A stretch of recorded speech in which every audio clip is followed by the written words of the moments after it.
ശരത്ചന്ദ്രൻ കൂടി നമ്മളോടൊപ്പം ചേരുന്നുണ്ട്. ശരത്ത്, ആ വീട്ടിൽ നിന്നുള്ള ദൃശ്യങ്ങൾ വല്ലാതെ വല്ലാതെ നമ്മളെ കുത്തി നോവിക്കുന്നുണ്ട്. കാരണം ആ അനന്തുവിൻ്റെ ഒപ്പം മാറുന്നതേ ഇല്ല അച്ഛൻ, ഇങ്ങനെ കൂടെ നിൽക്കുകയാണ്. അത്രമാത്രം സങ്കടപ്പെടുത്തുന്നൊരു കാഴ്ച. അതെങ്ങനെ പറയണമെന്നോ എങ്ങനെ വിശദീകരിക്കണമെന്നോ എനിക്കറിയില്ല. കാരണം ഞാനും അതിങ്ങനെ വല്ലാതെ മനസ്സിനെ നോവിക്കുകയാണ്. അതിനിടയിലാണ് ഞാൻ ശരത്തിലേക്ക് വരുന്നത്.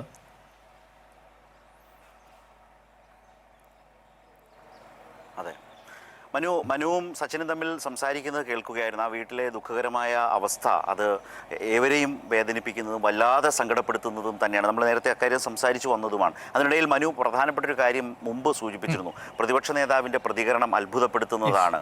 അങ്ങനെ കെണിവെച്ചാലും അത് മനുഷ്യനെ കൊലപ്പെടുത്തുന്നതിനെക്കുറിച്ച് ആയിരിക്കില്ലല്ലോ ആലോചിക്കുക എന്ന മട്ടിലോ മറ്റോ അദ്ദേഹം ഇതേക്കുറിച്ച് പ്രതികരിച്ചു എന്ന് മനു പറയുകയുണ്ടായി. അതിൽ തന്നെ ഇന്നലെ അത് പറഞ്ഞ ആളുകൾ എന്തുകൊണ്ട് പ്രതി പിടിക്കപ്പെട്ട സാഹചര്യത്തിൽ ഈ വിധത്തിൽ ഒരു മാറ്റം വരുത്തുന്നു എന്നുള്ളിടത്ത് തന്നെ പ്രതിയുടെ ബന്ധം എന്നുള്ളത് വളരെ പ്രധാനപ്പെട്ട നിലയിലേക്ക് ആളുകൾക്ക് ബോധ്യപ്പെടുന്നു. ഈ അന്വേഷണം ഈ വിധത്തിൽ ഇപ്പോൾ ക്രൈംബ്രാഞ്ചിലേക്ക് ഈ അന്വേഷണം പോലീസ് കൈമാറുമ്പോൾ അതടക്കം അതിനോടൊന്നും യോജിക്കാൻ കഴിയാത്ത നിലയിലേക്കുള്ള പ്രതികരണമാണ് കോൺഗ്രസ് നേതാക്കളിൽ നിന്ന് വരുന്നത്. അതിനർത്ഥം ഇനി വരാൻ പോകുന്ന ഒരു സമഗ്രമായ അന്വേഷണത്തെ കോൺഗ്രസ് ഇഷ്ടപ്പെടുന്നില്ല, ആഗ്രഹിക്കുന്നില്ല. അതെന്തുകൊണ്ട് എന്നൊരു പ്രധാനപ്പെട്ട ചോദ്യമുണ്ട്. നേതാക്കളുടെ പ്രതികരണങ്ങളുമായി അതിനെ ബന്ധപ്പെടുത്തി പരിശോധിക്കേണ്ടതാണ്. ചില വിവരങ്ങൾ കൂടി ഇപ്പോൾ പോലീസ് അന്വേഷണം ക്രൈംബ്രാഞ്ചിന് കൈമാറി ക്രൈംബ്രാഞ്ച് അന്വേഷിക്കാൻ പോകുന്ന ഘട്ടത്തിൽ ഇന്നലെ ഉണ്ടായ സംഭവവുമായി ബന്ധപ്പെട്ട് വരുന്ന ചില വിവരങ്ങൾ കൂടി പങ്കുവെക്കാം. അതായത് ഇന്നലെ രാത്രിയിലാണ് ഈ സംഭവം ഉണ്ടാകുന്നത്. രാത്രി നേരം ഇരുട്ടി കഴിയുമ്പോഴാണ് കാട്ടുപന്നിയും മറ്റും ഇറങ്ങുന്നത്. അത് കണക്കാക്കിയാണ് ഈ കെണി ഒരുക്കുന്നത്. അത് വൈദ്യുതി വേലിയല്ല, ഞാൻ നേരത്തെ സൂചിപ്പിച്ചു. വൈദ്യുതി വേലിയും ഈ കെണിയും രണ്ടും തന്നെയാണ്. കെണി ഒരുക്കി എന്നാണ് പറയുന്നത്. അങ്ങനെ പിടികൂടാൻ ഈ പറഞ്ഞ പ്രതി വിനേഷ് നിന്നത് അല്ലെങ്കിൽ പോയത്.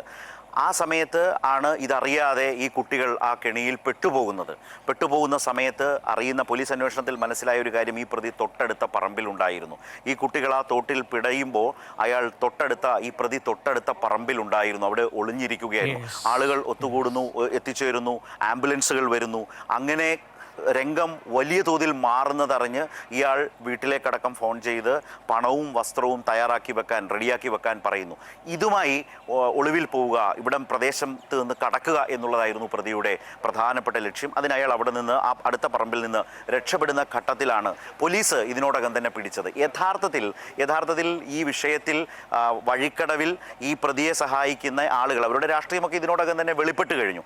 ഇവരെ എല്ലാം വെട്ടിലാക്കും വിധം ഉണ്ടായ വളരെ സുപ്രധാനമായ നീക്കം എന്ന് പറയുന്നത് ഈ കെണിയൊരുക്കി, കാട്ടുപന്നിക്ക് കെണിയൊരുക്കി അതിലൊരു കുഞ്ഞിൻ്റെ ജീവൻ നഷ്ടപ്പെടുത്തുന്ന വിധത്തിലേക്കുള്ള ഒരു ഗുരുതരമായ ക്രിമിനൽ കുറ്റം ചെയ്ത ആ പ്രതി പോലീസ് പിടിയിലായി എന്നുള്ളതാണ്. ഇല്ലെങ്കിൽ മനു ഒന്ന് ആലോചിച്ച് നോക്കൂ, ഉപതെരഞ്ഞെടുപ്പാണ്. ഉപതെരഞ്ഞെടുപ്പ് കണ്ടുകൊണ്ട് ഇന്നലെ രാത്രി എങ്ങനെയാണ് കോൺഗ്രസ് പെരുമാറിയത്, ഇന്നെങ്ങനെയാണ് പെരുമാറുന്നത്?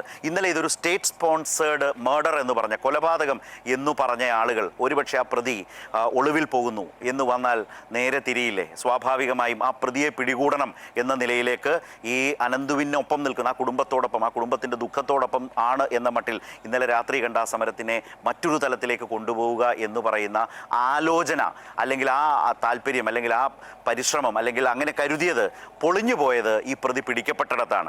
രാത്രിയിൽ തന്നെ ഈ സംഭവം ഉണ്ടായി അധികം വൈകാതെ തന്നെ ഈ പ്രതി പിടിക്കപ്പെട്ടു എന്നുള്ളതാണ്. എന്നാൽ ഇത് വളരെ പ്രധാനപ്പെട്ട ആളുകളിലേക്ക് കോൺഗ്രസിനോ മനസ്സിലാക്കാൻ കഴിയാതെയും പോയിട്ടുണ്ടാകാം. അതുകൊണ്ട് തന്നെയാണ് രാത്രിയിൽ പൊടുന്നനവേ പുറകെ വരാൻ പോകുന്ന ഒരു സമരത്തിൻ്റെ സൂചന എന്ന മട്ടിൽ ഇതൊരു സ്റ്റേറ്റ് സ്പോൺസേഡ് കൊലപാതകമാണെന്ന് രാത്രിയിൽ തന്നെ പ്രഖ്യാപിക്കുന്നത്, അങ്ങനെ സമരത്തിലേക്ക് വരുന്നത്.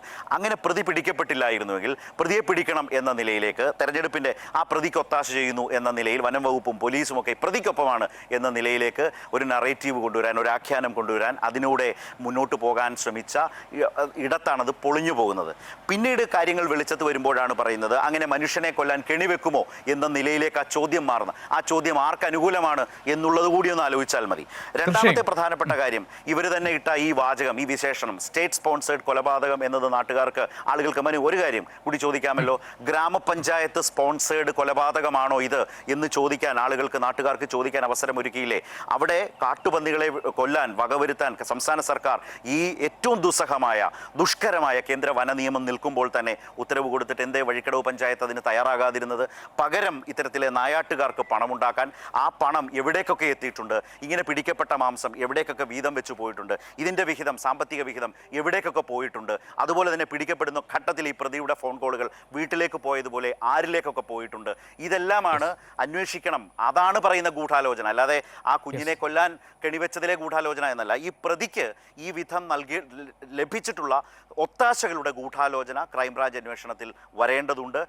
ആ നിലയിലേക്ക് അന്വേഷണം മുന്നോട്ട് പോകുന്നുണ്ട്. അതുമായി ബന്ധപ്പെട്ട സുപ്രധാനമായ ചില വിവരങ്ങളാണ് ഞാനിപ്പോൾ മനുവുമായി നമ്മൾ അല്ലെങ്കിൽ ഈ ബുള്ളറ്റിൻ. തീർച്ചയായും അതിൽ ഏറ്റവും ഗൗരവപ്പെട്ടത് ശരത്ത് എന്നെ അത്ഭുതപ്പെടുത്തിയത് ആ കുഞ്ഞവിടെ മരണത്തോട് പിടയുമ്പോൾ ഈ വിനേഷ് അത് കണ്ടുകൊണ്ട് ആ തൊട്ടടുത്തുള്ള വളപ്പിൽ പറമ്പിൽ ഒളിഞ്ഞു നിൽക്കുകയായിരുന്നു എന്നതാണ്. അങ്ങനെയാണെങ്കിൽ അവിടെ തന്നെ വെച്ച് പൊളിയുകയാണ്. മനഃപൂർവ്വം ആരെങ്കിലും കെണിയൊരുക്കുമോ എന്ന പ്രതിപക്ഷ നേതാവിന്റെ ചോദ്യം. കാരണം ഇത് കണ്ടിട്ടും രക്ഷപ്പെടുത്താൻ ശ്രമിക്കാതെ അയാൾ ഒളിച്ചു നിൽക്കുകയായിരുന്നു. വളരെ വ്യക്തമല്ലേ കാര്യങ്ങൾ? അതെ, അത് വളരെ പ്രധാനം. ഞാനതാണ് സൂചിപ്പിച്ചത്. അതായത് ആ പ്രതി കെണിയൊരുക്കിയിട്ട് അതിന് മുമ്പ് നമ്മൾ മുമ്പ് സംസാരിച്ചപ്പോൾ പറഞ്ഞൊരു കാര്യമുണ്ടല്ലോ, വൈദ്യുതി വേലിയാണെങ്കിൽ ഇങ്ങനെയല്ല സംഭവിക്കുന്നത്, കെണിയാണ് ഇത് എന്ന് പറയുമ്പോൾ തന്നെ മാധ്യമപ്രവർത്തകർ ചോദിക്കുമ്പോൾ ആ നാട്ടുകാർ പറയുന്നത് കേട്ടല്ലോ. അതായത് രാത്രി കാലങ്ങളിലാണ് കാട്ടുപന്നിയും മറ്റും ഇറങ്ങുന്നത്. അങ്ങനെയുള്ള സ്ഥലം, സ്പോട്ട് ഐഡൻറ്റിഫൈ ചെയ്ത് അവിടെ കെണിയൊരുക്കിയിട്ട് അയാൾ മാറി ദൂരെ അടുത്ത പറമ്പിൽ കാത്തിരിക്കുകയായിരുന്നു. പക്ഷേ സംഭവിച്ചത് ഇങ്ങനെയാണ്. അവിടെ നിന്ന് അയാൾ പിന്നീട് ആ കുറ്റകൃത്യത്തിൽ അയാൾ മുമ്പ് മനു പറഞ്ഞതുപോലെ തന്നെ അവരെ രക്ഷിക്കുന്നതിനോ നാട്ടുകാരെ കൂട്ടുന്നതിനോ ഒന്നുമല്ല ശ്രമിച്ചത്. അയാൾ ആ കുറ്റകൃത്യത്തിൽ നിന്ന് തൽക്കാലം രക്ഷപ്പെടുന്നതിന്, ഒളിവിൽ പോകുന്നതിന്, രക്ഷ നേടുന്നതിന് ഒക്കെയുള്ള ശ്രമം. ഈ കുട്ടികൾ പെടയുന്ന സമയത്ത് ആളുകളെ അറിയിക്കാനോ ഈ ഗുരുതരമായ സാഹചര്യം വെളിപ്പെടുത്താനോ ഒന്നും തയ്യാറായില്ല എന്നത് വളരെ പ്രധാനപ്പെട്ട മറ്റൊരു കുറ്റകൃത്യം തന്നെയാണ്. ആ പോലീസ് പിടിക്കപ്പെട്ടതിലൂടെ പോലീസിന് കിട്ടിയ വിവരങ്ങൾ വളരെ പ്രധാനപ്പെട്ട വിവരങ്ങളാണ്.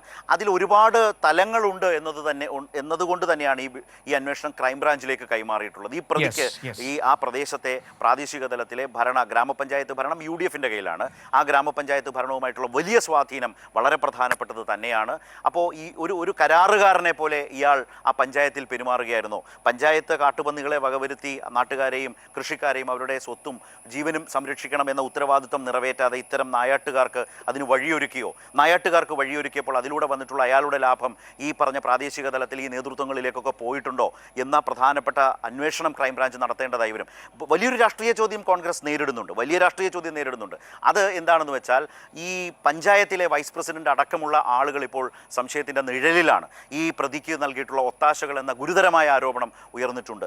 അയാളെ അല്ലെങ്കിൽ ആ ആളുകളെ മാറ്റി നിർത്താൻ പാർട്ടി സംഘടനാപരമായി നടപടിയെടുക്കാൻ കോൺഗ്രസ് തയ്യാറാകുമോ എന്ന ചോദ്യവുമൊക്കെ ആ പാർട്ടിയെയും പാർട്ടി നേതാക്കളെയും കാത്തിരിപ്പുണ്ട്. തീർച്ചയായും ഇനി ക്രൈംബ്രാഞ്ച് അന്വേഷണം പുരോഗമിക്കുമ്പോൾ ഉത്തരം കിട്ടേണ്ട ഒരുപാട് ചോദ്യങ്ങൾ ഇപ്പോൾ ശരത്തി പറഞ്ഞ വിവരങ്ങളിൽ നമ്മുടെ മുൻപിലേക്ക് വരികയാണ്. ഇപ്പോൾ ഇയാൾ അവിടെ നിന്ന് രക്ഷപ്പെടാൻ വേണ്ടി വീട്ടുകാരെ വിളിച്ചു, പണവും വസ്ത്രങ്ങളും ഒക്കെ തയ്യാറാക്കി വെക്കാൻ പറഞ്ഞു എന്ന് പറയുന്നു. അതല്ലാതെ അതിനപ്പുറത്തേക്ക് മറ്റാരോടെങ്കിലും ഇയാൾ മൊബൈലിൽ സംസാരിച്ചിട്ടുണ്ടോ, മറ്റേതെങ്കിലും സഹായം ആവശ്യപ്പെട്ടിട്ടുണ്ടോ? ഇന്നലെ അവിടെ ഉണ്ടായ വലിയ സമര നാടകങ്ങളുടെ മറവിൽ രക്ഷപ്പെടാനുള്ള വഴിയൊരുക്കുകയായിരുന്നോ എന്നതടക്കമുള്ള ഗൗരവപ്പെട്ട പ്രശ്നങ്ങളാണ് ഇനി നമ്മുടെ മുൻപിലേക്ക് വരാൻ വേണ്ടി പോകുന്നത്. അവിടെയാണ് ശരത്ത് നേരത്തെ പറഞ്ഞതുപോലെ ഇന്നിപ്പോൾ പ്രതിപക്ഷ നേതാവിന്റെ വാക്കുകളിൽ അടക്കമുള്ള ആ പിൻവലിയൽ സ്വരം അല്ലെങ്കിൽ പിൻവലിയൽ നിലപാട് നമുക്ക് കാണാൻ കഴിയുന്നത്. അപ്പോൾ ഇനിയുള്ള ദിവസങ്ങൾ, ഇനിയുള്ള സമയം എന്ന് പറയുന്നത് വളരെ ക്രൂഷ്യലാണ്.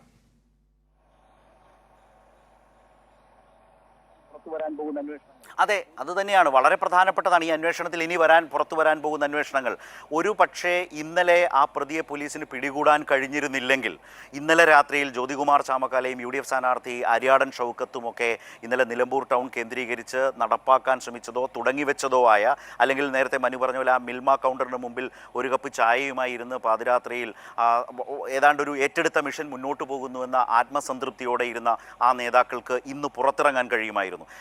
നമ്മൾ ഈ വിവരങ്ങൾ പങ്കുവെക്കുന്നതിന് മുമ്പ് തന്നെ ചോദിച്ചൊരു ചോദ്യമുണ്ട്. ഇന്നലെ ഇങ്ങനെ രാത്രിയിൽ നിന്ന നേതാക്കൾ എന്തുകൊണ്ടാണ് ഇന്ന് ഇറങ്ങാത്തത് എന്ന് നമ്മൾ ചോദിച്ചപ്പോൾ ആ ചോദ്യത്തിൻ്റെ ഉത്തരമാണ് കൈരളി ന്യൂസ് ഇപ്പോൾ അടുത്ത പ്രധാനപ്പെട്ട വിവരങ്ങളായി മുന്നോട്ട് വെക്കുന്നത്. ഇന്നലെ പുറത്തിറങ്ങിയ ഈ അല്ലെങ്കിൽ ഇന്നലെ ഈ സമരം എന്ന നിലയിൽ ഇതിനെ ഏറ്റെടുത്ത ആളുകൾ, അല്ലെങ്കിൽ കൊടിയുമായി ഒരു ദുരന്തം ഉണ്ടാകുമ്പോൾ, ഒരു 15-കാരൻ മരിക്കുമ്പോൾ അതിൽ ദുഃഖത്തോടെ അവർക്കൊപ്പം ചേർന്ന് നിൽക്കുന്നതിനപ്പുറത്തേക്ക് ഉപതെരഞ്ഞെടുപ്പ് ആയതുകൊണ്ട് കൊടിയെടുത്ത് സമരം ചെയ്യാം എന്ന് തീരുമാനിച്ച ആളുകൾ ഒരുപക്ഷെ ഇന്ന് ആ പ്രതി പിടിക്കപ്പെട്ടില്ലായിരുന്നുവെങ്കിൽ അവരുടെ സമരത്തിൻ്റെ രൂപവും രൂപവും ഭാവവും മാറുമായിരുന്നു. ആ നിലയിൽ ആ കുടുംബത്തെ ഏറ്റെടുത്തുകൊണ്ട് ആ കുടുംബത്തിന് വേണ്ടി ഒരു നിലപാടെടുത്ത് സർക്കാരിനെ ഒക്കെ തന്നെ പ്രതിക്കൂട്ടിൽ നിർത്തും വിധത്തിലേക്ക് അവർക്കൊപ്പം നിൽക്കുന്ന കോൺഗ്രസ്സുകാരനായ ആ പ്രതിക്ക് വേണ്ടി, ആ പ്രതിയെ വേട്ടക്കാരനായി കണ്ട് ആ ഇരയായ കുടുംബത്തിന് വേണ്ടി എന്ന നിലയിൽ ഒരു വലിയ സമരവുമായി രംഗത്ത് വരുമായിരുന്നു. പക്ഷേ പോലീസ് വളരെ കൃത്യമായി തന്നെ ആ വിഷയത്തിൽ ഇടപെടുകയും പ്രതിയെ തിരക്കി പോവുകയും പ്രതിയെ സമയത്ത് പിടിക്കുകയും ചെയ്തതോടുകൂടിയാണ് കോൺഗ്രസിൻ്റെ ഒരു രാഷ്ട്രീയ പദ്ധതി, അല്ലെങ്കിൽ ഈ രൂപത്തിൽ വളരാമായിരുന്ന ഒരു രാഷ്ട്രീയ പദ്ധതി തകിടം മറിഞ്ഞത്.